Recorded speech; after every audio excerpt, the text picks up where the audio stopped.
चलिए जी बच्चों, स्टार्ट करते हैं हम अपना अगला क्वेश्चन। और ये क्वेश्चन है 4.24। बहुत अच्छा इंटरेस्टिंग क्वेश्चन है और इसको हम ध्यान से समझेंगे। Uniform magnetic field of 3000 Gauss is established along the positive z direction। Positive z direction के अलॉन्ग मैग्नेटिक फील्ड हम लोगों को दी हुई है और ये मैग्नेटिक फील्ड हम लोगों को दी हुई है 3000 गॉस की। मैग्नेटिक फील्ड दी हुई है 3000 गॉस, जिसको हम लिख सकते हैं 3000 इंटू 10⁻⁻⁴ टेस्ला, मतलब ये हो जाएगा 0.3 टेस्ला। और इसका डायरेक्शन दिया हुआ है along positive direction of z, मतलब मैग्नेटिक फील्ड हम लोग को हर केस में अलोंग z डायरेक्शन दी हुई है। हर केस में मैग्नेटिक फील्ड z डायरेक्शन में दी हुई है। मैं बना देता हूं मैग्नेटिक फील्ड का डायरेक्शन। ये मैं रेड कलर से इंडिकेट कर रहा हूं और ये z डायरेक्शन के अलोंग है। ये सभी केस में मैग्नेटिक फील्ड z डायरेक्शन के अलोंग है। ओके, इसके बाद इसको वेक्टोरली लिखना चाहे हम लोग तो लिख सकते हैं कुछ इस तरीके से। Magnetic field is equal to 0.3 k tesla. k indicate कर रहा है z डायरेक्शन के अलॉन्ग वेक्टर है। A rectangular loop of side 10 centimeter and 5 centimeter carries a current of 12 ampere। Rectangular loop जो है इसके बारे में जानकारी दी हुई है। रेक्टेंगुलर लूप जिसकी लेंथ दी हुई है हम लोगों को 10 सेंटीमीटर और ब्रेड्थ दी हुई है हम लोगों को 5 सेंटीमीटर। और तो लेंथ और ब्रेड्थ दिया तो हम लोग एरिया भी निकाल लेते हैं। एरिया होता है length into breadth. Length 10/100 metre, breadth 5/100 metre, तो ये आ जाएगा मीटर स्क्वायर में। तो हम लोग जब मल्टीप्लाई करेंगे तो ये मिलेगा 5 into 10⁻³ metre square. Okay, length और ब्रेड्थ से हमने एरिया निकाल लिया। करंट का मैग्नीट्यूड हम लोगों को दिया हुआ है 12 एम्पियर। 12 एम्पियर करंट का एम्पलीट्यूड दिया हुआ है। What is the torque on the loop in the different cases shown in figure. ऐसे 6 केसेस दिए हुए हम लोगों को और इन सभी केसेस में हम लोगों को टॉर्क निकालना है। टॉर्क निकालना है इन 6 केसेस में। तो चलिए भाई, टॉर्क के लिए फॉर्मूला क्या होता है? m क्रॉस b या mb साइन थीटा, तो या नियाप साइन थीटा, ये भी ले सकते हैं हम लोग। ओके, तो टॉर्क का फॉर्मूला जो होता है वो हम लोग रखते हैं m क्रॉस b। इसके लिए मुझे m निकालना पड़ेगा। m का फॉर्मूला होता है निया या फिर IA, NIA। यहाँ पे नंबर ऑफ टर्न्स केवल एक दिया हुआ है। करंट की वैल्यू है 12 और एरिया हम लोगों ने निकाल लिया 5 इंटू 10⁻³ मीटर स्क्वायर, तो ये आ जाएगा एम्पियर मीटर स्क्वायर। 5 12 60, तो ये आ जाएगा 6 इंटू 10⁻² एम्पियर मीटर स्क्वायर। अब हम बारी बारी से एक एक इसमें टॉर्क निकाल लेते हैं, क्योंकि देखो m निकल गया है हमारे पास में। टॉर्क का फॉर्मूला होता है m क्रॉस b। जो टॉर्क का फॉर्मूला होता है वो होता है m क्रॉस b, क्योंकि यहां पे हर केस में एंगल अलग अलग है। मैग्नेटिक फील्ड सेम डायरेक्शन में है मगर एरिया का एंगल हर जगह पे अलग अलग है, इसीलिए हम लोगों को एक एक करके केसेस सॉल्व करने पड़ेंगे। मैं पहला लेता हूं फर्स्ट ए वाला केस, ये वाला केस लेता हूं। इस केस में करंट जा रहा है लूप में कुछ इस तरीके से, ये जा रहा है एंटी क्लॉकवाइज डायरेक्शन में, तो मैग्नेटिक फील्ड का डायरेक्शन आएगा ये, मैग्नेटिक फील्ड का डायरेक्शन आएगा, मैग्नेटिक मोमेंट का डायरेक्शन आएगा ये वाला, मैग्नेटिक मोमेंट का डायरेक्शन आएगा ये। तो मैग्नेटिक मोमेंट का डायरेक्शन इस पर्टिकुलर केस में जो है वो मिलेगा अलोंग, हम लोगों को मिलेगा along x axis. Magnetic moment का जो डायरेक्शन मिलेगा हम लोगों को मिलेगा अलोंग एक्स एक्सिस। तो एक वाले केस में मैग्नेटिक मोमेंट जो हम लोग लेंगे वो लेंगे m is equal to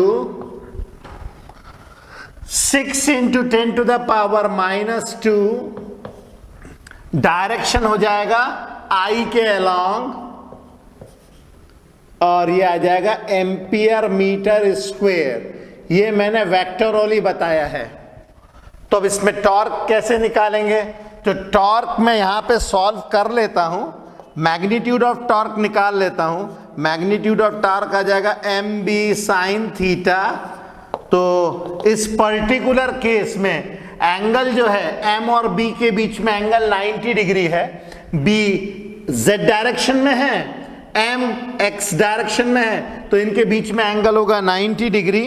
तो m की वैल्यू हमारे पास में 6 into 10 to the power minus 2, और b की वैल्यू जैसे हम लोगों ने दी हुई है 0.3, और साइन 90 डिग्री आ जाएगा 1 के बराबर। तो ये आ जाएगा 1.63 18, 1.8 into 10 to the power minus 2 newton metre. अब हर केस में मैं डायरेक्शन बताता हूं।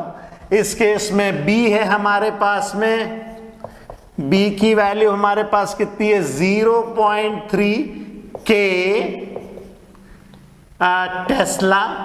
तो m क्रॉस b जो टॉर्क आ गया इसमें, m क्रॉस b जो टॉर्क आएगा वो हम लोग निकालेंगे m क्रॉस b, जो मैं निकाल चुका एम बी साइन थीटा की value 1.8 into 10 to the power minus 2, 1.8 into 10 to the power minus 2। मगर जब मैं m क्रॉस b करूंगा, मतलब i क्रॉस k करूंगा, i क्रॉस k करने पे हम लोग को क्या मिलता है? दोनों तरीके से निकाल सकते हैं, वेक्टोरली भी और हमारे स्टैंडर्ड डायरेक्शन से भी। i j k, i cross k आता है माइनस j, या ऐसे भी निकाल सकते हैं i क्रॉस k, I से M से B की तरफ जब मैं स्क्रू घुमाऊंगा तो स्क्रू इस तरफ जाता है। देखिए M से B की तरफ जब मैं स्क्रू घुमाऊंगा, ऐसे M से B की तरफ स्क्रू घुमाएंगे तो स्क्रू जाएगा इस तरफ, मतलब माइनस K की तरफ। तो ये आएगा इसका डायरेक्शन माइनस K, और इसकी यूनिट वही आएगी न्यूटन मीटर। ओके, तो ये आ गया इसका पहला केस। अब इसी का दूसरा केस, दूसरे केस में भी हम लोग देख सकते हैं। दूसरे केस में मैग्नेटिक फील्ड z डायरेक्शन में जा रही है और लूप के अंदर जो करंट जा रहा है वो ऐसे, मतलब डायरेक्शन ऑफ मैग्नेटिक मोमेंट का डायरेक्शन आएगा टुवर्ड्स x एक्सिस। मतलब इस पर्टिकुलर केस में भी मैग्नेटिक मोमेंट का जो डायरेक्शन आएगा वो आएगा टुवर्ड्स x एक्सिस। मतलब दोनों ही केस सेम पड़ रहे हैं, मतलब इसमें कैलकुलेशन एग्जैक्टली वैसा ही होगा जैसा पहले केस में हुआ था। कुछ भी अंतर नहीं है, मैग्नेटिक मोमेंट की मैग्नीट्यूड भी सेम है, डायरेक्शन भी सेम है, मैग्नेटिक फील्ड का मैग्नीट्यूड भी सेम है, डायरेक्शन भी सेम है, तो कैलकुलेशंस बिल्कुल सेम आएंगे और इसका answer exactly same as A वाले केस के जैसा ही आएगा इसका भी आंसर। और इसमें भी जो टॉर्क मिलेगी हम लोग को मिलेगी 1.8 into 10 to the power minus 2 minus k direction में न्यूटन मीटर, इसका आंसर आएगा। तो बी वाला केस भी सेम ही है ए के जैसा। अब हम सी वाला केस देखेंगे। सी वाले केस में जैसे हम लोग देख सकते हैं करंट जा रहा है इस तरीके से, तो करंट कुछ ऐसे जा रहा है, ऐसे इस तरीके से, तो जो मुझे मैग्नेटिक मोमेंट का डायरेक्शन मिल रहा है वो इस तरफ मिल रहा है। मैग्नेटिक मोमेंट का जो डायरेक्शन है वो हम लोगों को मिल रहा है कुछ इस डायरेक्शन में, मैग्नेटिक मोमेंट हमें मिल रही है। मैग्नेटिक मोमेंट का डायरेक्शन इस पर्टिकुलर केस में जो है माइनस वाई एक्सिस के अलोंग है, मतलब माइनस जे के अलोंग है। तो इसके केस में मैग्नेटिक मोमेंट जो मिलेगा हम लोगों को वो मिलेगा, मैग्नीट्यूड सेम है, 6 × 10⁻⁻²,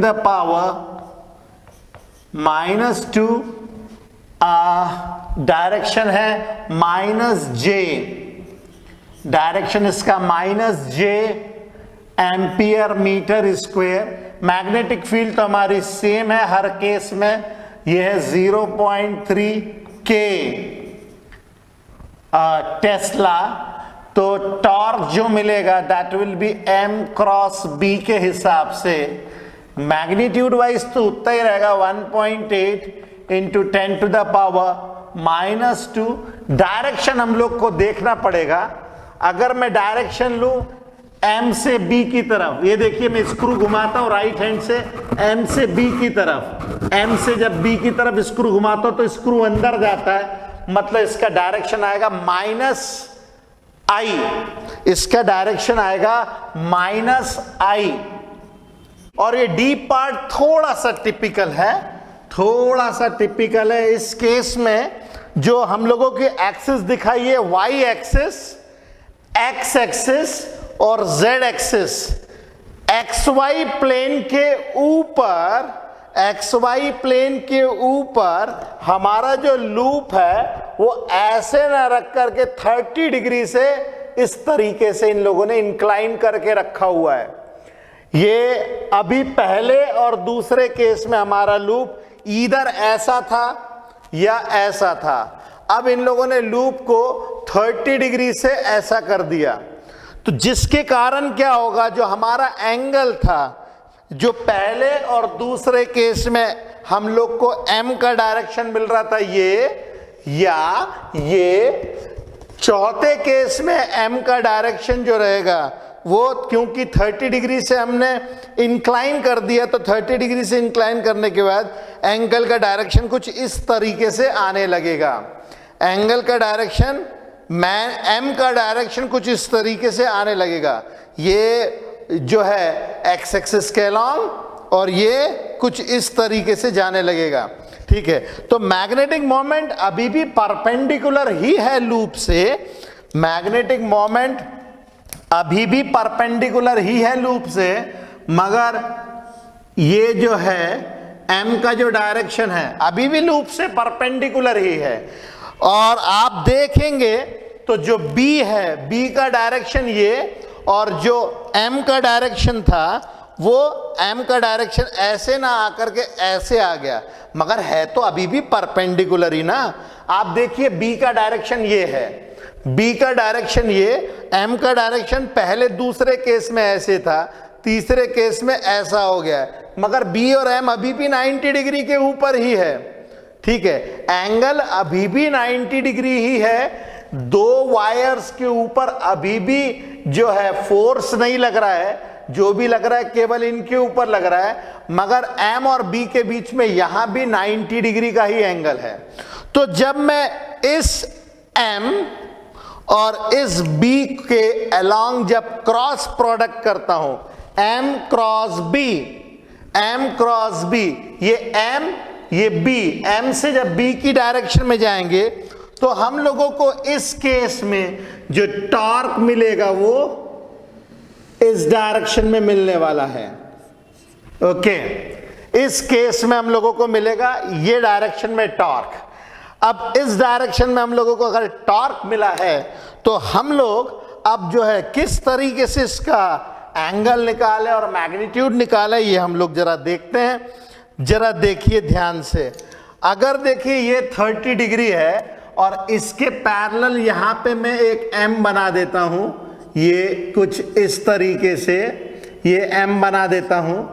ओके, और वाई एक्सिस को पीछे मैं एक्सटेंड कर देता हूं, ये मैं पीछे एक्सटेंड कर देता हूं वाई एक्सिस को, तो आप देखेंगे कि ये जो है 30 डिग्री है। अगर ये 30 डिग्री है और हमारे पास में ये एंगल 90 डिग्री है, ये एंगल 90 डिग्री है, ये एंगल हमारे पास 90 डिग्री है, तो ये एंगल आएगा हमारे पास में 60 डिग्री, ये 60 डिग्री का एंगल आएगा। ठीक है, अब चूंकि इनके बीच में भी 90 डिग्री का एंगल है, तो ये वाला जो एंगल होगा ये होगा 30 डिग्री का एंगल, ये 30 डिग्री का एंगल होगा। ओके, और इनके बीच में भी 90 डिग्री का एंगल है, तो कुल मिला के अगर देखा जाए तो ये 90 डिग्री, ये एंगल 90 डिग्री, ये एंगल 90 डिग्री, और यदि मैं एक्स एक्सिस के साथ में एंगल देखता हूं इसका, तो मुझे एंगल मिलता है एक्स एक्सिस के साथ, मुझे पूरा यहां से घूम के जाना पड़ेगा और मुझे एंगल जो मिलेगा वो इसके साथ मिलेगा, ये एंगल मिलेगा पूरा।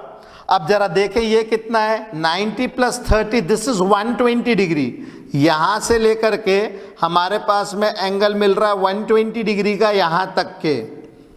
Okay, 90 plus 30, this is 90 and this is 30, 120 degree का, तो ये पूरा एंगल कितना मिल जाएगा, ये मिल जाएगा 360 degree minus 120 degree, this is 240 degree. Okay, तो इस केस में भी हम लोग को जो टॉर्क का डायरेक्शन मिलेगा एक्स एक्सिस के साथ में 240 डिग्री का एंगल है। ओके, और टॉर्क की जो मैग्नीट्यूड आएगी, magnitude of the torque will remain same 1.8 into 10 to the power minus 2 newton metre, और इसका जो एंगल आएगा, वो जो एंगल आएगा ये जो हम लोग यूनिट वेक्टर इंडिकेट कर रहे हैं, ये यूनिट वेक्टर n, तो angle of unit vector with positive direction of x axis is 240 degree. Okay, आप इसको अगर एनालाइज बेहतर तरीके में करना चाहते हैं, अगर आप इसको बेहतर एनालाइज करना चाहते हैं, तो अपने जो स्टडी रूम होता है, स्टडी रूम का कॉर्नर रखिएगा, और उस कॉर्नर में जैसे हम लोग जब पढ़ते हैं तो स्टडी रूम का जो भी कॉर्नर होता है, उस कॉर्नर में X Y axis, X axis और जेड एक्सिस के अलॉन्ग यहां पे सच में एक प्लेन रख करके देखिए कुछ इस तरीके से। ये प्लेन, ये जो है अभी प्लेन जो है वाई जेड एक्सिस के ऊपर है, अगर ये प्लेन थोड़ा 30 डिग्री से ऐसे मूव हो जाएगा, तो ऐसे सिचुएशन में बी का डायरेक्शन मिल रहा है हमें इस डायरेक्शन में, मैग्नेटिक फील्ड है इस डायरेक्शन में, मैग्नेटिक फील्ड इस डायरेक्शन में, बी इस डायरेक्शन में, एंगल अभी भी 90 डिग्री है। अगर हम लोग एम क्रॉस बी करेंगे, एम क्रॉस बी करेंगे, एम से बी की तरफ जाएंगे, तो टॉर्क का डायरेक्शन मिलेगा हमें ये, ठीक है, और उसके डायरेक्शन के हिसाब से हम लोगों ने एंगल इवैल्यूएट किया है। ओके, तो मैग्नीट्यूड वाइज सेम है, मगर ये जो यूनिट वेक्टर रहेगा इसका angle positive direction of x axis के साथ में 240 डिग्री का एंगल है। अब हम लेते हैं ई वाला पार्ट। ये जो ई पार्ट है इसके अंदर ये पूरा का पूरा लूप एक्स वाई प्लेन पे है, तो इस केस में मैग्नेटिक मोमेंट का डायरेक्शन हमें मिलेगा ये, मैग्नेटिक मोमेंट का डायरेक्शन मिलेगा ये। आप देख सकते हैं मैग्नेटिक मोमेंट और मैग्नेटिक फील्ड एक ही डायरेक्शन में है इस केस में। तो ऐसे सिचुएशन में जो टॉर्क मिलेगी एम क्रॉस बी, तो ये मिलेगा एम बी साइन 0 डिग्री, और ये मिलेगा हम लोग को 0। इस केस में टॉर्क हम लोगों को मिलेगा 0, क्योंकि यहां पे अगर देखा जाए एम और बी के बीच में एंगल 0 डिग्री है।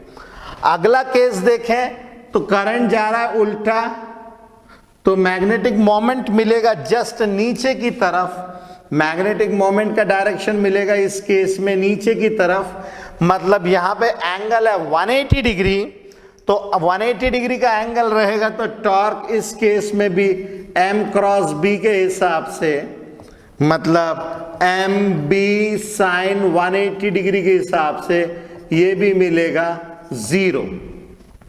ओके, तो टॉर्क इस केस में भी 0 रहेगा। मगर इन सभी केसेस के अंदर अगर आप ए से लेकर एफ तक सभी केसेस देखें, तो इन सभी केसेस के अंदर में आपको सबसे स्टेबल सिचुएशन मिलेगी ये वाली, ई वाली is the most stable situation, most stable situation. इसमें ना टॉर्क लग रहा है ना नेट फोर्स लग रहा है, और इस वाले केस में this is most unstable situation, most unstable situation is this one, क्योंकि लूप अगर थोड़ा सा भी डिस्टर्ब हुआ तो फिर ये घूमेगा बहुत बुरी तरीके से। ओके, तो ये सारे केसेस में in all the cases net force हर बार 0 है। जैसे आप इस केस को देखोगे, मैग्नेटिक फील्ड इस डायरेक्शन में, इन दो तारों के ऊपर कोई भी फोर्स नहीं लग रही है केवल इसमें, और वो भी लग रही है ऑपोजिट डायरेक्शन में, तो ये कैंसिल कर देगा।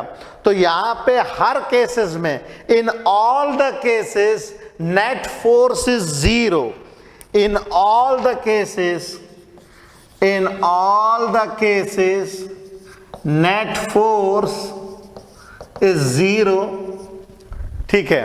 मगर टॉर्क जो है वो 0 नहीं है। जैसे हम देख सकते हैं केवल 2 केसेस में टॉर्क 0 है, बाकी में टॉर्क 0 नहीं है। ओके, तो चलिए जी भाई फटाफट इसको कीजिए।